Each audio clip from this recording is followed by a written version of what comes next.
So this is something that, I'm sure you're facing as well. People are very skeptical about buying properties in Lagos, considering the demolitions, past, present, and future, because I know they're still going to demolish some places.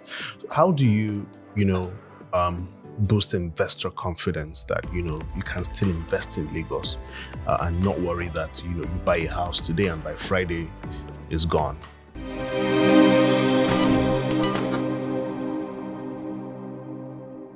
Welcome back to Bricks and Banter with Ramosoflagosrealty. I'm here with the CEO of Veritasi Homes, Mr. Is it Mr.? No. Yeah, Mr. Mr. Dude, I know you have like multiple degrees, and I don't know, is there any title before Nola? I prefer not to. I'm just plainly Mr. Nola Adetola. Okay, so Mr. Nola Adetola is the Chief Executive Officer of Veritasi Homes. So let me start by saying 22nd September. That's when I reached out. Okay, this year or last year? So some people have been reaching out since last year. Yes, that was fast. Wow. So I guess we're lucky. But yeah, it's been like 4 months in the making. So finally we're here. So I'm sorry. Every time you reached out, I'm just like, I just stepped out of the country. You just stepped out of the country. Yeah. So, you were in Dubai recently. Yeah, I was. Were you part of the 1,400 people? Oh. No, I wasn't. I went for my birthday. Oh, awesome. Yeah, you turned 33. Correct. Yes. Congratulations. Happy birthday. Thank you. So, I'm the one who has been reaching out to you to schedule this. And then you remember dropping the bombshell, like, why don't you guys sell our houses? Yeah, okay. And in my head, I'm like, I'm trying to schedule a podcast, and now they're asking me. No, because I just thought, look, everyone should be selling ours. I mean, why not? Right. We run, like, if not the best real estate company. So, is that something that comes with, is there always like a strategy? Are you always like, trying to like plot and, plan and, get things, out of, things, meetings and all that? I don't get your questions. How do you? So like when you ask that, why don't we sell our houses? Is it something that comes with, So this is it, right? So before then, right, I've been trying to reach Ramos. I think, I've just been trying to reach Ramos. Right. We used to talk on WhatsApp before. Yeah. But then I think I sent him a WhatsApp message and then, I couldn't continue the conversation. That I forgot. Right. So then you reached out. So the first thing that came to my head, I was like, oh, finally. Why didn't you sell for us? Right. I mean, yeah. And apparently something has come out of that conversation. Yeah. I hear there's some stuff in the pipeline.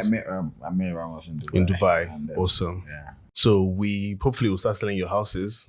We should. And I got my podcast, so win-win for the both of us. Yeah, win for us. Right. So let's get into it. You've probably done like 5 of these podcasts. If you go to YouTube, Tayo I know has had you, Stephen, Eden Oasis. So if you want to know about his background and everything, you can watch all those ones. But I just want to talk about your journey into real estate. How was it? How did it begin? To be honest, I've spoken about the journey a few times, but it's always an interesting one when I have to speak about it again. Right. It was a tough journey. I enjoyed every part of it, all bit of the process. You have to enjoy the process. I've done different things before real estate, shoes, cars, food, tutorial centers, all of this. I've always been an entrepreneur. I think everyone knows that. Yeah. Started very early as well when I was a teenager, and then, the journey into real estate is one that I can actually write 3 books on. Have you started writing any? After real estate, when I started, is one I can actually write 5 books on. Wow. I've not written any book yet. I've heard a lot of ghostwriters come to me to say, look, just tell us a story and then we'll help you pen it down because we think you have a beautiful story. Right. But for some reason, I do not feel like I'm that successful yet to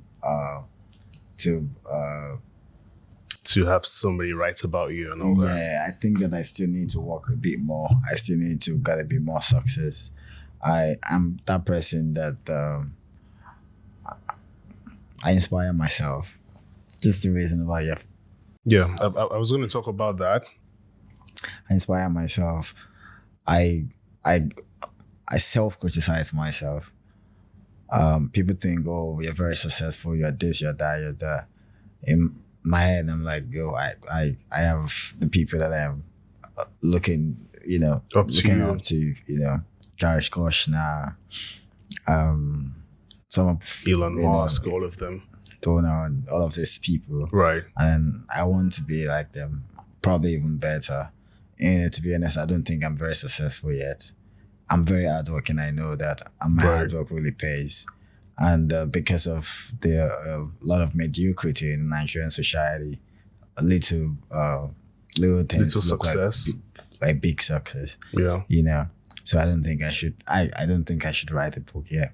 But yeah, about the journey, came into real estate as a real estate marketer. Used to sell. Then Sell already built houses. already built houses, lands as well. Right. Then we used to call ourselves agents, not realtors now, or Yeah, consultants. we rebranded. It was agents, and then there was Facebook, but people didn't buy from Facebook. Everyone bought from would share flyers, would one-on-one marketing, would prospect. This time would go to where we think or where we thought that rich people were, Right. a cool hotel, and just Share flyers. share flyers. So go around, the poolside, talking to people randomly, receiving insults, a lot of no's, Wow. taught us toughness, taught us a lot of things. But I'm glad that I went through all of this process. And then before people then start using social media to sell now, which is very popular. I mean, people are very big. We capitalize on that. So I mean, you're basically saying you laid the groundwork. You did. You were in the industry when we're like you had to do the hard we're work. like the two-faced, the plantation boys of the industry. People are like the whiskey now. But I mean, transitioning from being an agent to actually developing, when did that light bulb moment happen when you said, okay, I think I need to start building now? When all of the people that I sold for didn't deliver, a lot of them didn't, it's not that they didn't deliver.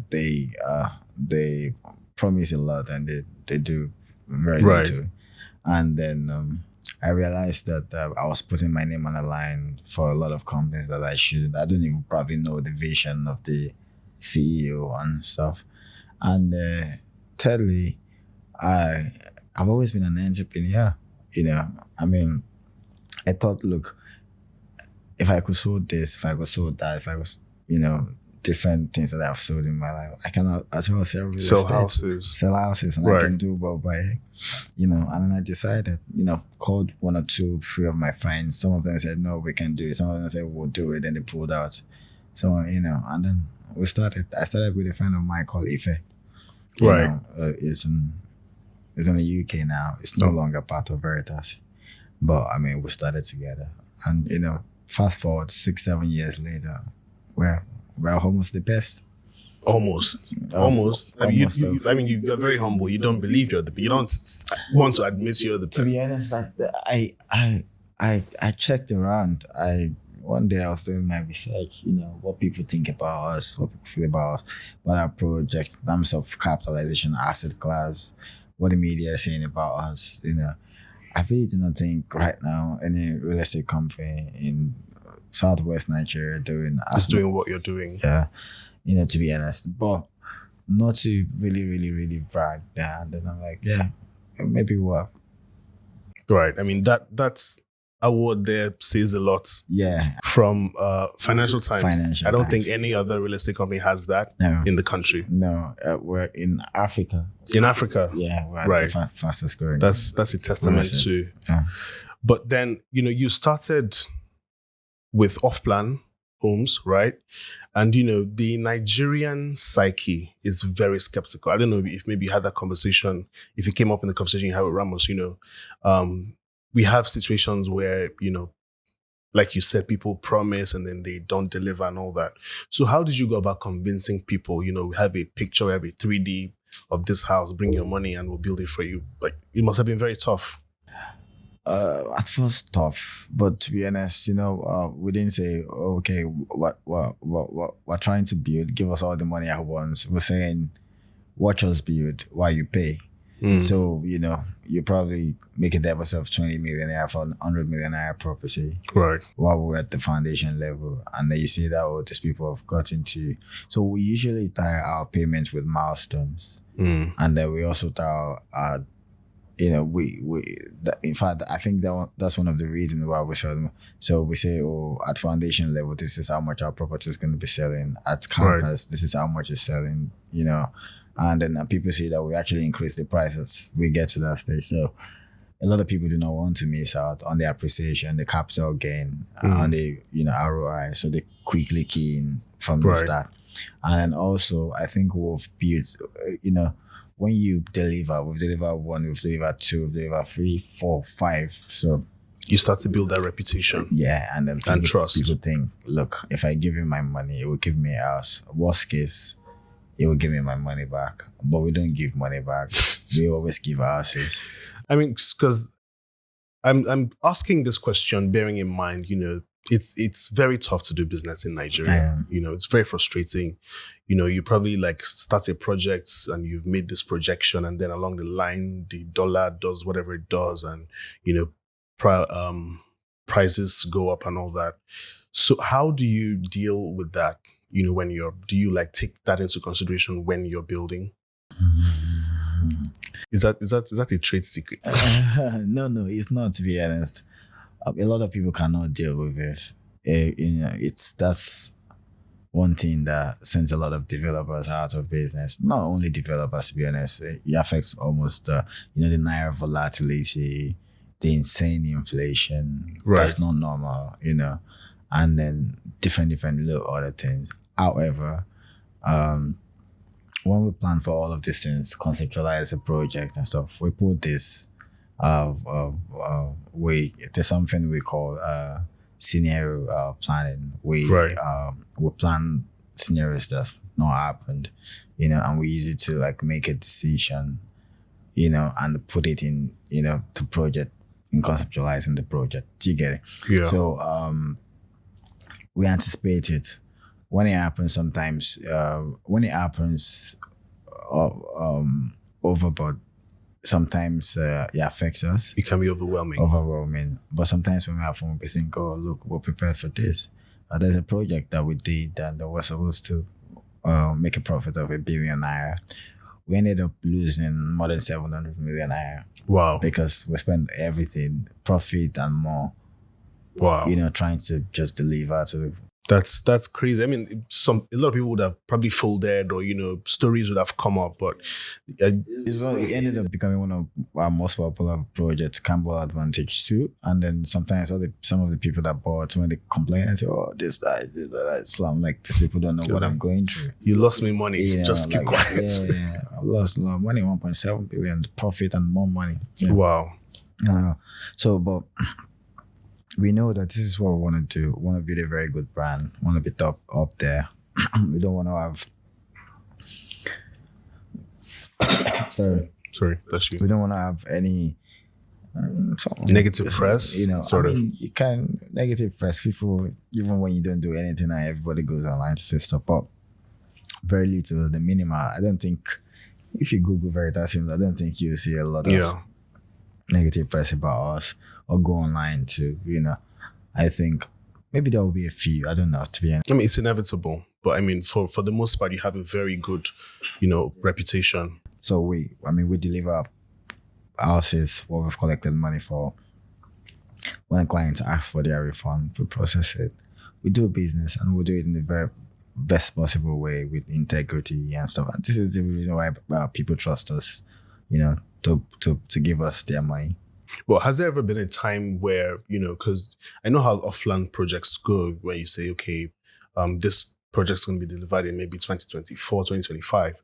Has there ever been a time where you had to go back to the buyers and say, look, sorry, just give us... Not twice, a lot of it usually always happens. It happens, it's almost inevitable. Different things. It's Nigeria. There's some people, Lagos State government, they come, they lock up the site, even when you have approval. You know what I'm talking about. Yeah. I can't say it on camera. And No, we'll talk about it. We'll get there. And then different things happen that you can't even really predict. Yeah. You own a property, have like that to someone from somewhere comes and say, "Oh, I also own the same property," and they'd be like, "It's my title. Right. What do you mean?" And if you're not careful, you get You costs lose and everything. stuff with that person. You have to delay the project. Sometimes when the volatility of the Naira and everything, Right. you just quickly pause and see where is this Naira, where is it gonna settle before Right. we then continue. Before you So plan, you're able to plan your finances very well and stuff. So a lot of things affects the safety, to environment.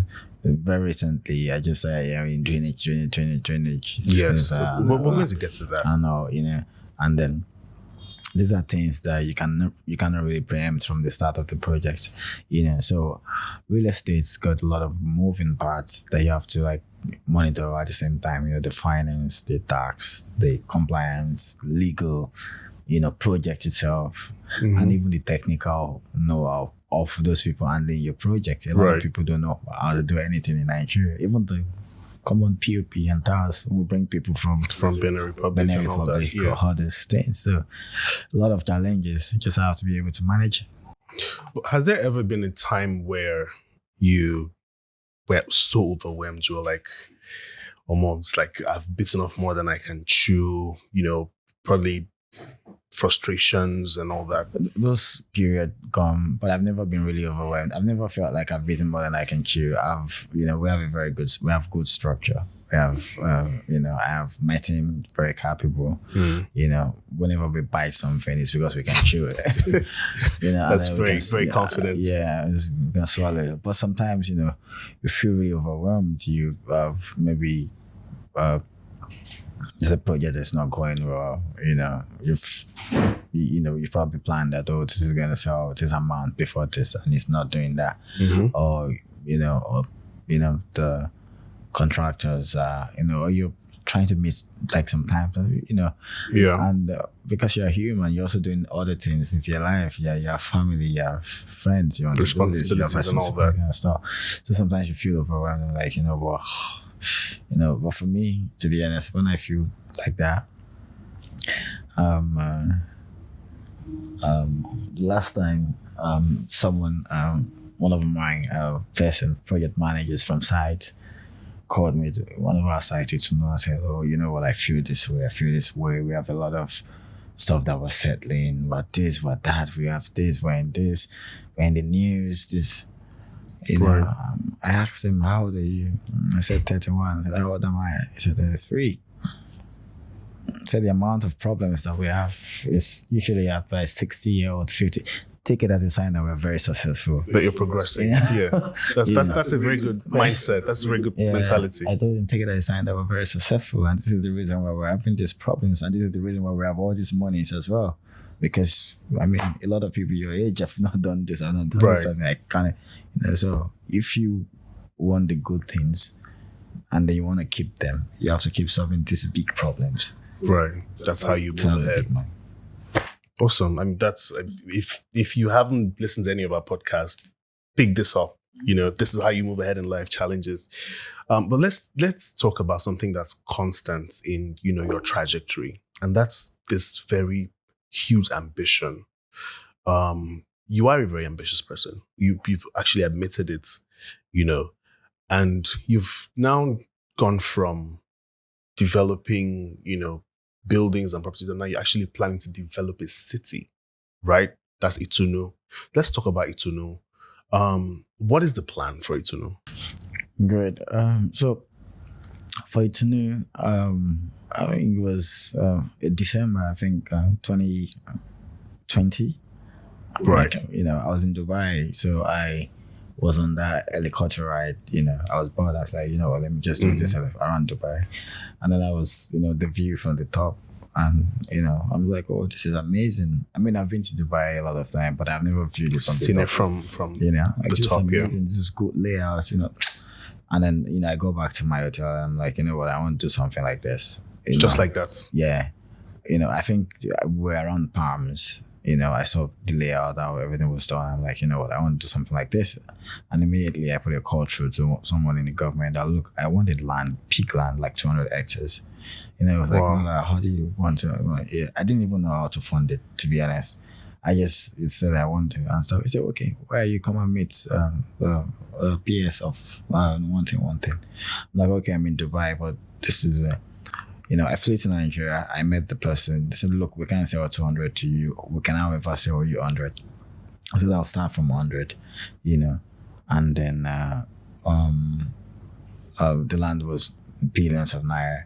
I didn't know how to fund it, but immediately I made a deposit of 500 million naira. Wow. And then I just wanted to put my leg in the water. You just know that we've started. And then I remember I went to meet the MD of a bank. I wouldn't mention the bank's name. Right. Told him the story, everything, the plans, the project, everything. They believed in, another luck that I've always had, not even now alone, even when I was doing different business, but when I pitch my ideas, people tend to support, people tend to, believe in me and give me money and say, look, go and do it. After this podcast, I go tap small grace. So he believed and he said, oh, you know what, no, I'm going to fund it. And then, he gave me, I don't want to mention the figures, and then we paid. And then we went to the capital market to also raise money, commercial papers, right, for the infrastructure. And then, but again, just like Nigerian factor, a lot of things, different boundaries. From boundary to the left, you are encroaching community land and all that.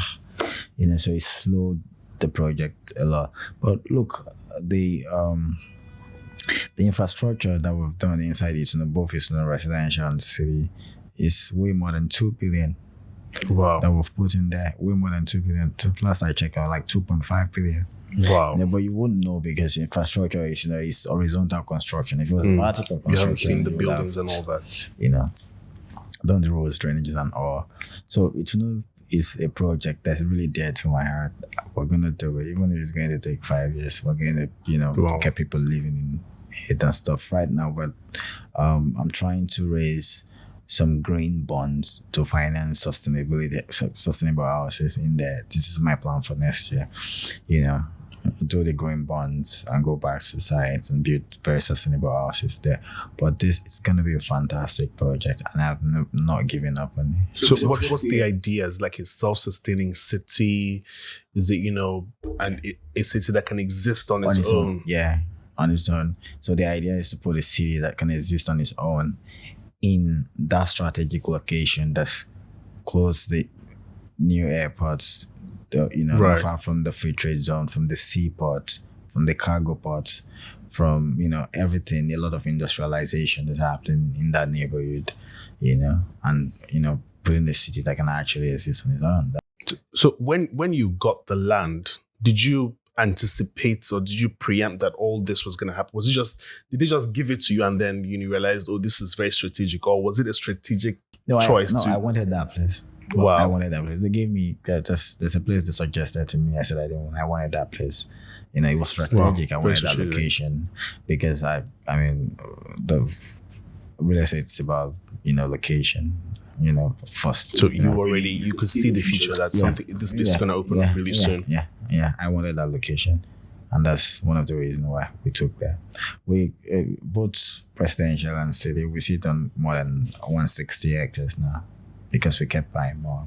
So this is something that, I'm sure you're facing as well. People are very skeptical about buying properties in Lagos, considering the demolitions, past, present, and future, because I know they're still going to demolish some places.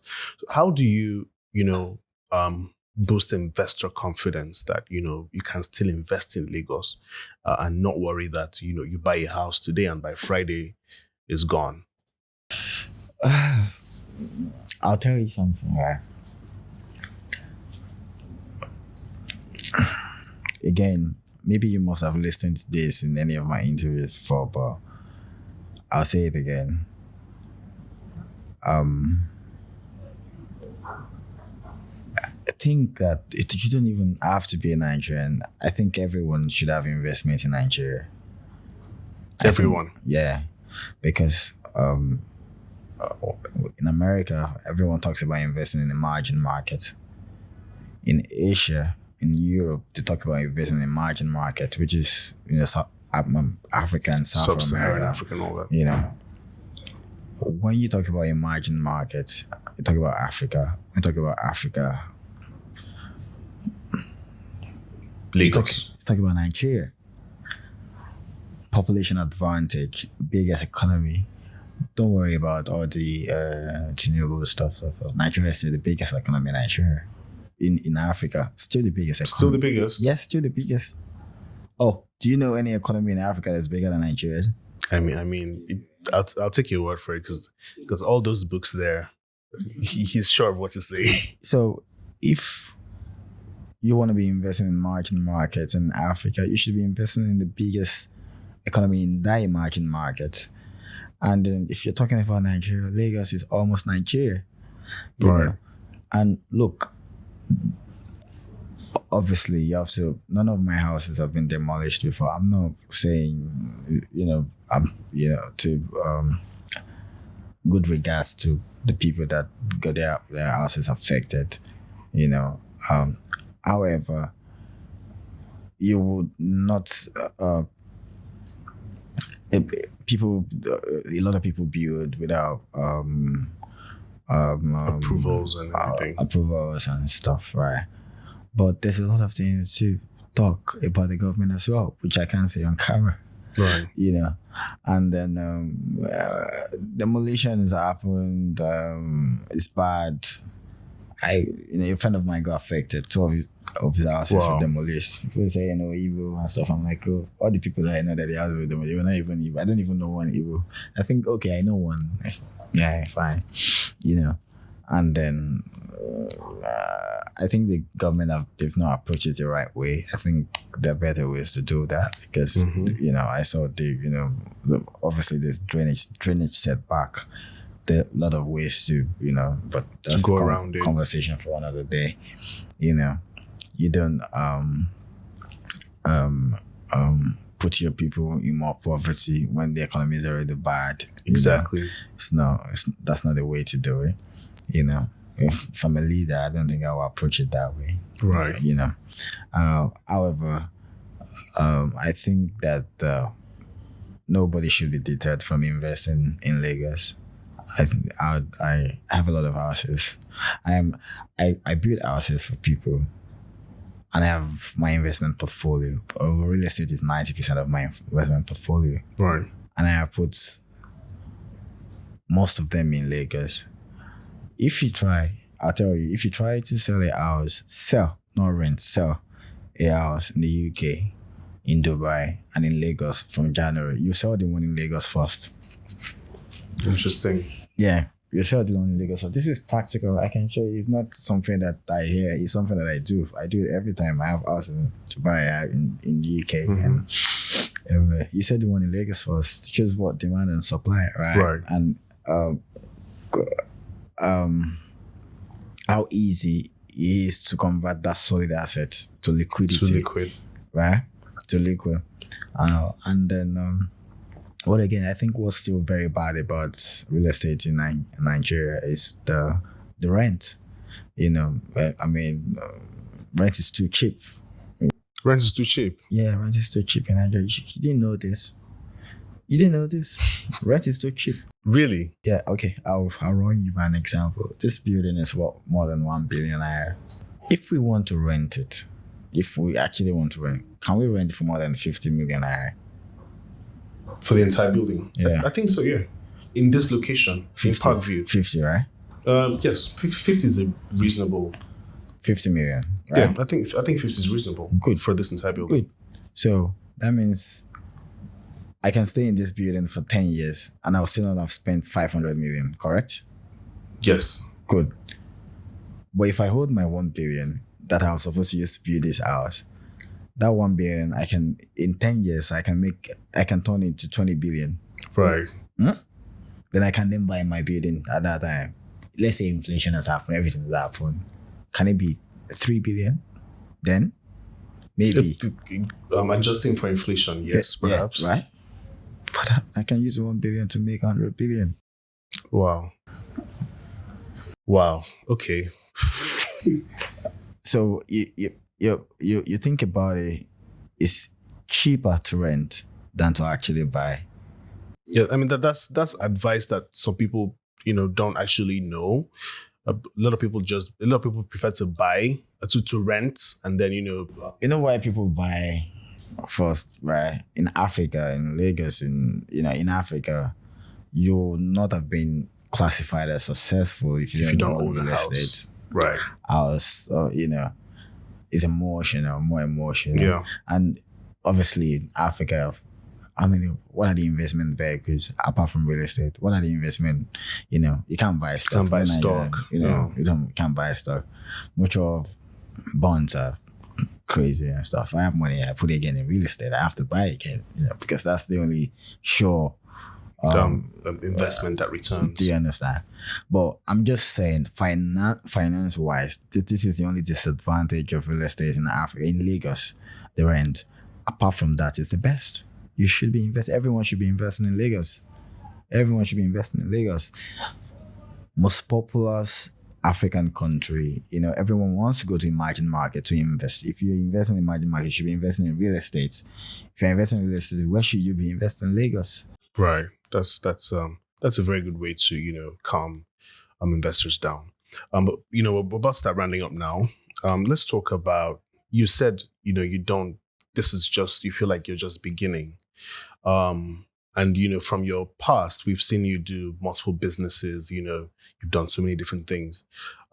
Is this sort of like where you are right now? Is this sort of like a platform to take off? Are we going to see like a Veritasi, sort of like the way we have a Dangote? Are we going to see a Veritasi, multiple branches of the business and all that? I would be, it's like driving a Ferrari on the mainland. I don't know. If I mean, I would be underutilizing myself if I just run Veritasi Homes and the only thing that we're doing is build a house in Lekki. We should be doing greater things. This year, next year, we're going to launch our project in Banana Island. We're going to Abuja. We're also going to the mainland. Next year, upper year, well, I should have gone into the Ghanaian and Kenyan market for a while, and I decided to raise money, new money, find money to do it. Awesome. So we're planning for the upper year, right? And then, I have an asset management company, which a lot of people don't know. Yeah, I didn't know that. Yeah. So I have a commodities company. It's doing really well. Hospitality as well. I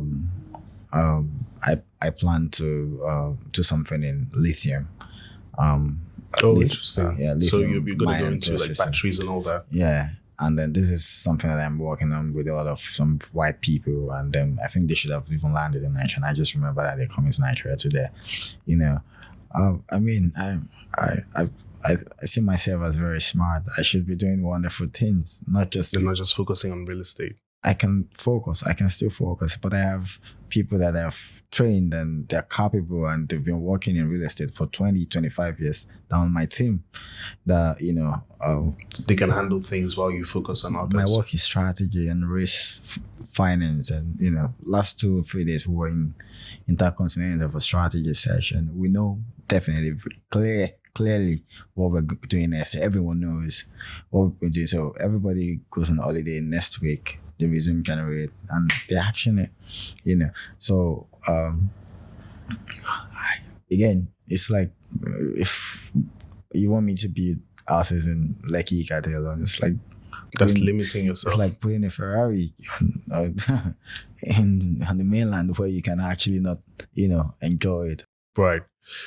So concluding question, which is not necessarily a question really.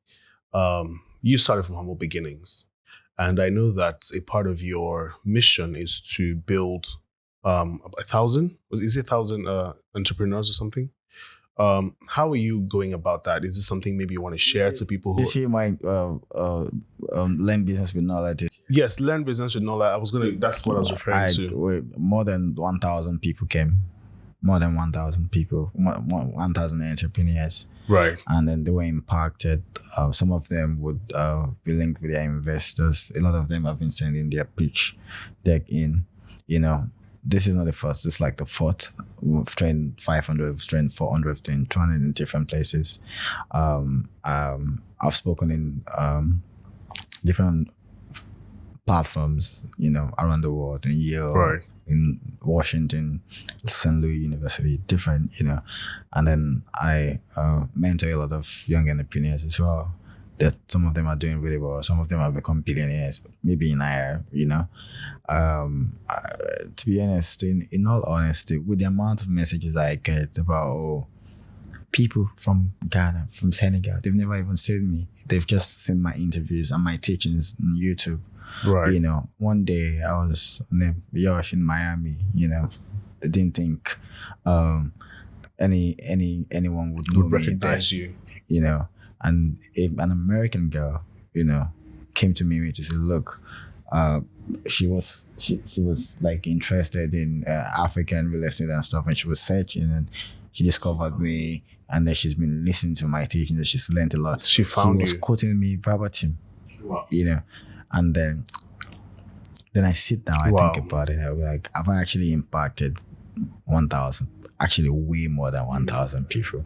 But you're not stopping. So there's still going to be learn business and all that coming. So if somebody who wants to key into that, yes, we're doing the Nick Hotel. It's going to be massive, maybe 5,000 people. Awesome.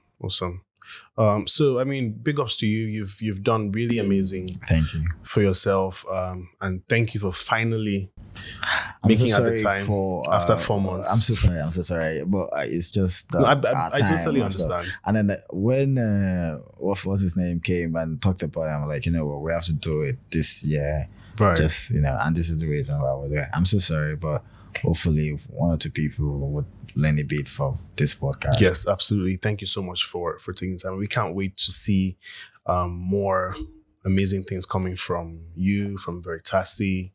Hopefully we'll have electric cars that are made with your batteries and all that. So looking forward to the future. Thank you so much for being on the podcast. And thank you so much for watching. Please don't forget to give us a like, share, drop a comment, and thank you for enjoying the podcast. And so we'll see you on the next episode. Cheers.